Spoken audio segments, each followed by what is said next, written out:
삶이라는 제목으로 함께 은혜 받기를 원합니다. 그렇게 하려면 내 마음을 지켜야 됩니다.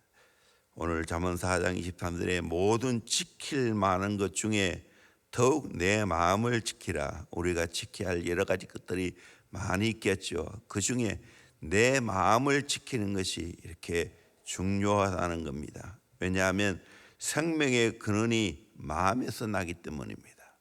그래서 마음을 잘 지켜야 됩니다. 돈도 지켜야 되고 재산도 지켜야 되지만 그러나 내 마음을 지키는 것이 가장 중요합니다.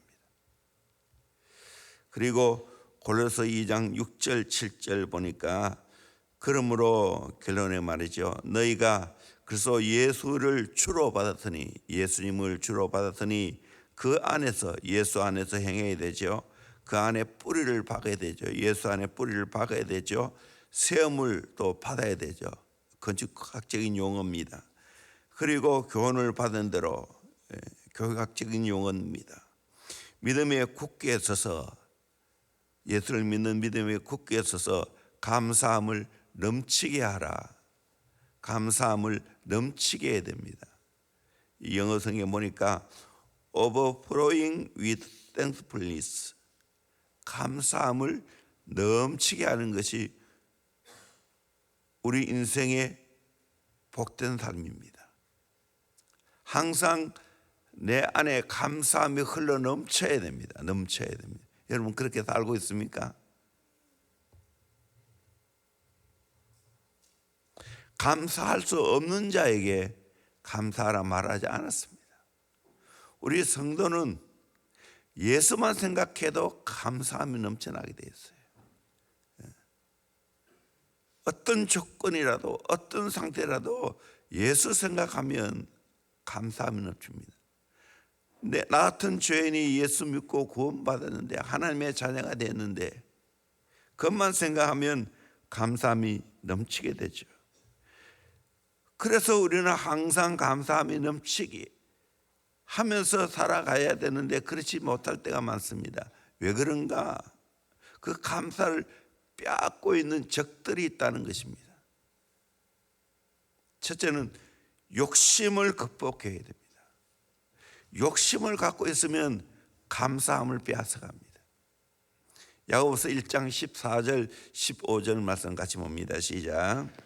오직 각 사람이 시험을 받는 것은 자기 욕심에 끌려 미혹됨이니 욕심이 잉태한즉 죄를 낳고 죄가 장성한즉 사망을 낳느니라. 각 사람이 시험을 받는 이유는 뭡니까? 템테이션, 유혹이죠. 욕심에 끌려서 미혹되었기 때문입니다. 그런데 이 욕심이 생겨나면 잉태하면 죄를 낳게 됩니다. 죄가 장성하면 사망을 낳는다는 거예요. 욕심은 결국에는 사망이라는 아기를 낳게 된다는 거예요. 욕심을 갖고 있으면 감사를 잃어버립니다. 욕심과 감사는 공존할 수가 없어요. 그러기에 우리는 항상 욕심을 버려야 내 안에 감사함이 흘러넘치게 됩니다. 욕심을 갖고 있는 순간 감사가 사라집니다. 끊임없이 내 안에 일어나는 욕심을 제거해야 됩니다. 다시 예수님 생각하면서 감사함이 흘러넘치도록 해야 됩니다. 세상에서 우리는 하나님의 자녀는 초월적인 삶을 살아가야 됩니다. 세상에 갖고 있고 없고 상관없이 살아가야 됩니다. 바울이 그렇게 살아갔습니다.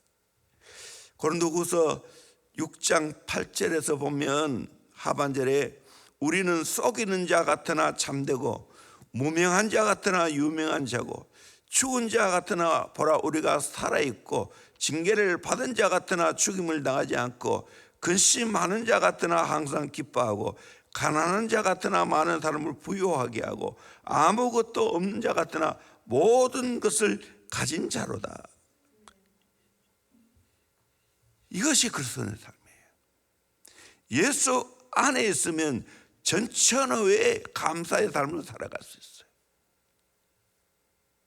별 볼 일 없는 사람 같은데 예수 안에 있으면 그게 아니에요.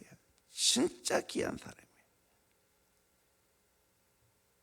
빌립보서 4장 12절에도 나는 비천에 처할 줄도 알고 풍부에 처할 줄도 알아 모든 일 곧 배부름과 배고픔과 풍부와 궁핍에도 처할 줄 아는 일체의 비결을 배웠노라. 모든 상황 가운데 맞춰 살아가는 비결을 배웠다는 거예요. 우리 이 삶으로 살아야 돼요. 있어도 빼앗겨도 알고 보면 우리는 어떤 존재입니까? 아무것도 가지고 나오지 않았습니다. 빈손 들고 세상에 왔습니다. 지금 내가 가지고 있는 것만 해도 다 은혜입니다. 그러므로 감사함이 흘러 넘치기 위해서는 욕심을 버려야 됩니다. 대신 자족해야 됩니다. 이것만 해도 족합니다. 내 가지고 있는 모든 것이 하나님의 은혜입니다. 저도 그래요. 오늘 또 양복을 오랜만에 이 양복 보셨죠? 옛날에는 양복 한 벌밖에 없었다니까요. 봄, 여름, 가을, 겨울 양복, 재색 양복 한 벌밖에 없었다니까요. 그런데 철저히 양복이 있어요. 봄, 가을에 있는 거 따로 있고 여름에 있는 거 따로 있고 겨울에 입는 거 따로 있어요. 얼마나 부유해졌어요. 옛날 과거에 살 때보다 얼마나 우리는 지금 부유하게 잘 먹고 있고 좋은 것 가지고 있고 살아가고 있어요. 휴대폰 얼마나 세련됐어요. 옛날에 탱크 하나 가지고 있어도 모두가 와, 저 휴대폰 탱크 같은 휴대폰 갖고 있네 뻑겠어요. 두 번째로 비교 의식을 극복해야 됩니다. 비교하는 순간 감사를 잃어버립니다. 비교 의식은 다른 각도에서 보면 욕심의 또 다른 얼굴입니다. 상대방과 자신을 끊임없이 비교하면서 우월감을 가지든지 아니면 열등감을 갖든지 합니다. 그렇기 때문에 비교 의식이 참 무서워요. 비교 의식은 우리를 상대적인 빈곤감에 빠지게 합니다. 비교하는 순간 내가 저 사람보다 못하다 하면 나는 빈곤해지는 거예요. 저 사람보다 낫다 생각하면 우울감을 갖게 돼요. 영화 아마데우스를 보면 모차르트와 살리에리의 생애를 통해 비교의식이 얼마나 사람들에게 비참하게 만든다는 것을 깨닫게 해줍니다. 살리에리는 당시 최고의 음악가였습니다. 모차르트가 나타나기 전까지만 해도 그런 많은 사람의 부러움과 존경을 한 몸에 받고 있는 행복한 인생이었습니다. 그렇지만 모차르트와 자신의 음악을 비교하면서 그 인생은 불행의 늪에 빠지기 시작했습니다. 그를 화나게 만드는 것은 자신은 밤잠을 설치면서까지 온 힘을 다해 작곡해도 사람들이 기억해 주지 않는데 이 모차르트는 여자들과 어울려 놀 것 다 놀면서 짜투리 시간에 취미 삼아 작곡한 것 같은데 그의 음악은 불후의 명작이 되는 겁니다. 그런 더욱 비참하게 만드는 것은 모차르트의 천재성을 꿰뚫어보는 안목을 자신이 가진 겁니다. 그러니까 절규합니다. 왜 저에게는 천재를 알아볼 수 있는 능력만 주시고 모차르트와 같이 천재적인 작곡 능력을 주지 않습니까? 비교 의식으로 인한 열등감 때문에 파멸로 치닫겠습니다. 오늘날도 마찬가지입니다. 사탄은 우리에게 비교 의식을 집어넣어서 감사를 빼앗게 만듭니다. 인생을 불행하게 만듭니다. 살레르는 그 당시에 최고의 음악가였는데 비교만 안 하면 행복하게 살아갈 수 있었는데 비교하는 순간 그를 불행에 빠뜨렸다는 사실이에요. 사천이 논을 사면 내가 배 아프다는 속담이 있지 않습니까? 비교 때문에.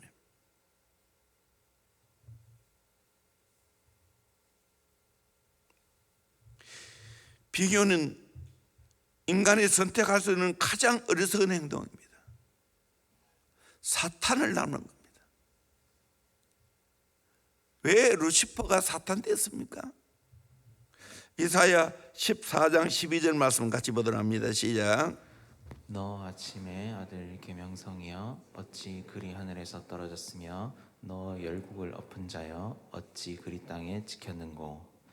내가 내 마음에 이르기를 내가 하늘에 올라 하나님의 뭇별 위에 내 자리를 높이리라. 내가 북극 지폐의 산 위에 앉으리라.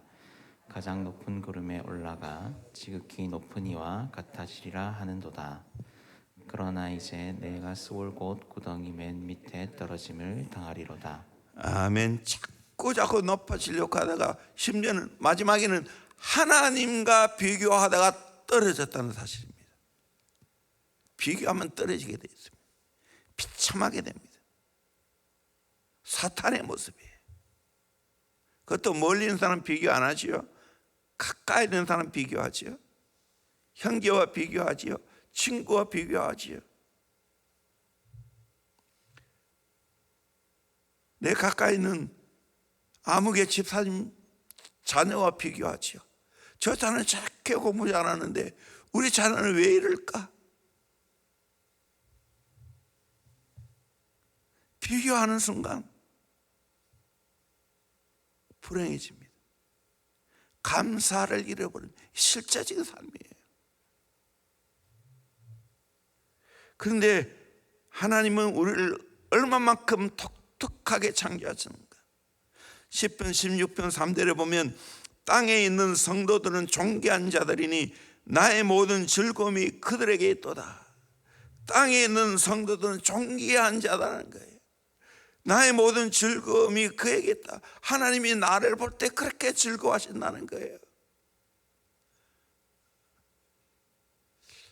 아니 가끔씩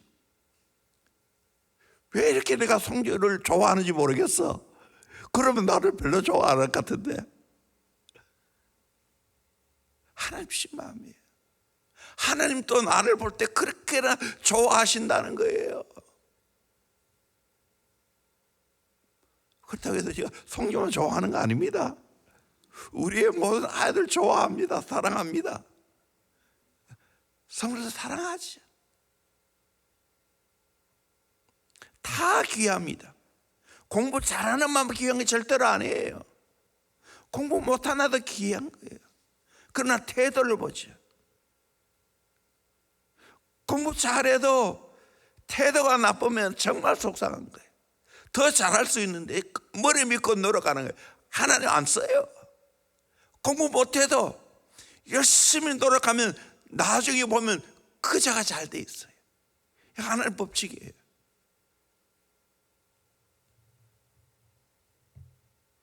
(10편 8편 4절에) 사람이 무엇이기에 주께서 그를 생각하시며 인자가 무엇이기에 주께서 그를 돌보시나이까.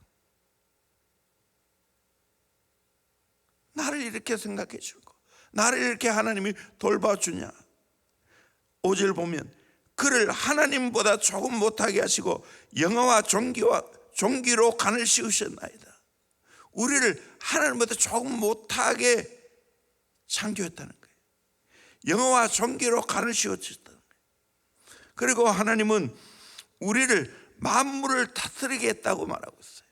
주의 손으로 만드신 것들을 다스리게 하시고 만물을 그의 발 아래 두셨으니 곧 모든 소와 양과 들짐승이며 공중의 새와 바다의 물고기와 바닷길에 다니는 것이니이다. 이렇게 하나님이 나를 존귀하게 창조했다는 걸 여러분이 믿으시기를 주의 이름으로 축원합니다. 나를 깊이 생각해 주고 있다는 것, 나를 보고 그렇게 좋아하신다는 것, 이걸 알고 나는 뻐기면서 살아가야 돼. 비교하지 말고 나는 나대로 존귀한 자는 걸 알고 하나님 앞에 늘 감사하면서 살아가야 됩니다. 제가 어제 우연히 만나교회 김병삼 목사님의 설교를 들었어요. 제가 참 감동을 많이 받았어요. 그분이 비교 일찍이 목사의 아들로 태어나서 25살에 결혼을 했어요. 작은 교회에서 목회를 하면서 총교회 작은 교회니까 인원이 없고 뭐 그러니까 북치고 장구치고 저도 다 시절이겠죠. 혼자 다 했어요. 기타를 치다가 설교하다가, 일반적으로 작은 교회 때는 사모가 그 역할을 다 해줍니다. 피아노도 치고 이것저것 다 하고. 여러분 잘 모를 거예요. 지 사람 또 피아노 반주했다는 걸 여러분 알고 있습니까?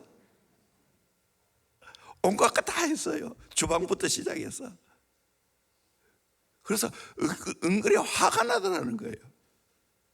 나는 이렇게 열심히 했는데 사모는 왜 저렇게 가만히 있노? 그걸 나중에 부하가 나서 사모에게 이야기했더니 사모가 걸작입니다. 난 그거 안 해도 돼.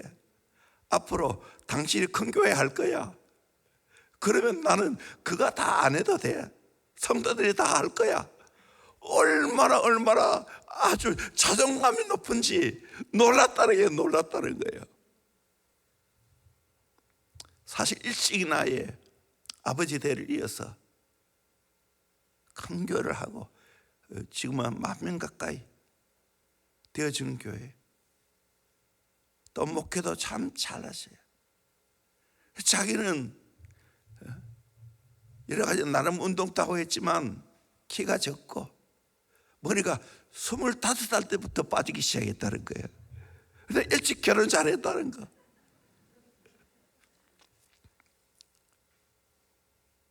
그런데 그 머리 빠진 것에 대해서 하나도 자기는 열등의식을 느끼지 않았다는 거예요. 머리가 빠지니까 나이가 들어 보이겠죠. 그런데 머리 빠지면 좋은 거 있는데 세수하면서 머리까지 다 감는다는 거예요. 시원시원하게 얼마나 되는지. 머리 많고 숱이 많은, 머리카락이 정말 많고 긴 사람은 그 머리 정리하는데 최소한 하루에 10분 이상 한다는 거예요. 자기는 10분 세이브 한다는 거예요. 놀란 것은 자기가 머리카락이 빠지고 나이가 들어 보인 것 때문에도 좋은 게 있더라는 거예요. 어느 성도가 교회 등록하게 됐는데 옆에 교회에 가보니까 목사님이 너무 젊어가지고 저 젊은 목사가 뭐 하겠나 싶어서 자기 교회에 왔다는 거예요. 알고 보면 그 젊은 목사님은 자기보다 나이가 더 많다는 거예요.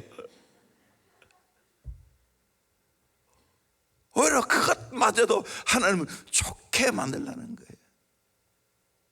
그래서 자기는 여러 가지 질병으로 많이 고생했다는 거예요. 목사가 공황장애 오고 우울증이 오고 그 외에도 지금도 몸이 아파서 쉽지 않다는 거예요.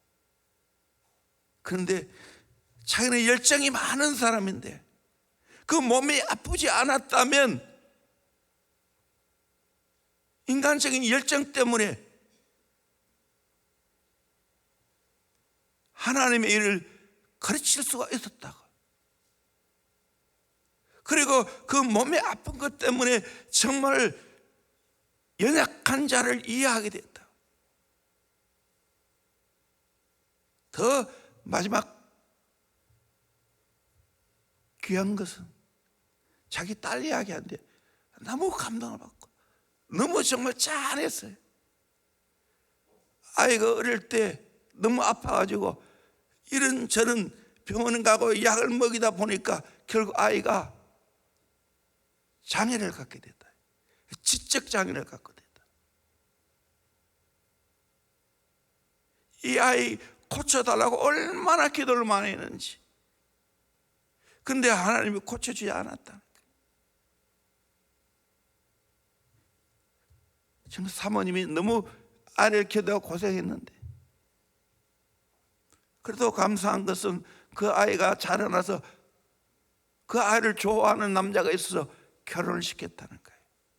근데 막상 남자가 좋아했지만 살아보니까 얼마나 힘들겠어요.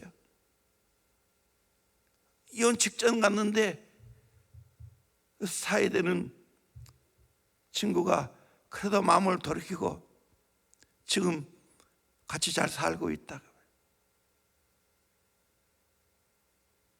그럼에도 불구하고 힘들게 살아가는 모습, 지금 또 고쳐달라고 애절하게 그 딸이 기도하는 모습을 보면서 얼마나 마음이 무너지는지.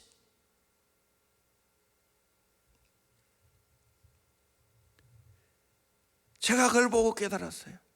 저 얼굴을 보면 대형교 목사할 사람이 아니라, 근데 뭔가 그분의 메시지 속에는 감동이 있는데 왜 저럴까 생각했는데, 그 많은 고난이 결국에는 하나님 의지하게 되었고 또 사람들에 대한 이해심이 높기 때문에 그런 감동적인 설교를 할 수 있게 되었다는 거예요.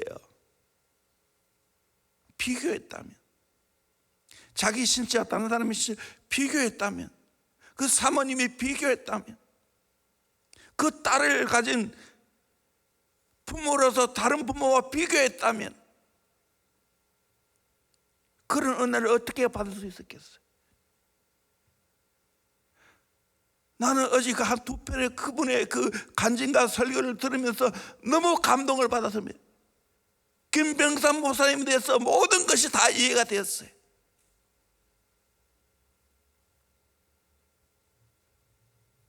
정말 지적 능력이 대단해요. 교회를 이끌어가는 오늘의 4차 산업시대, 메타버스 시대, 거기에 맞춰 그렇게 강의하는 걸 보면서도 감동을 제가 많이 받았어요. 여러분, 비교하지 마세요.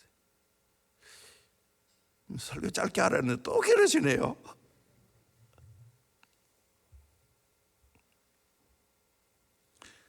기도합시다. 하나는 다음에 하겠습니다.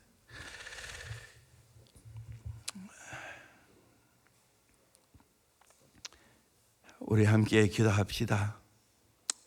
하나님이 우리에게 감사함을 넘치게 하라 그렇게 말했습니다. 그런데 이 감사가 넘치게 하는 것을 방해하는 적들이 있습니다. 그게 욕심입니다.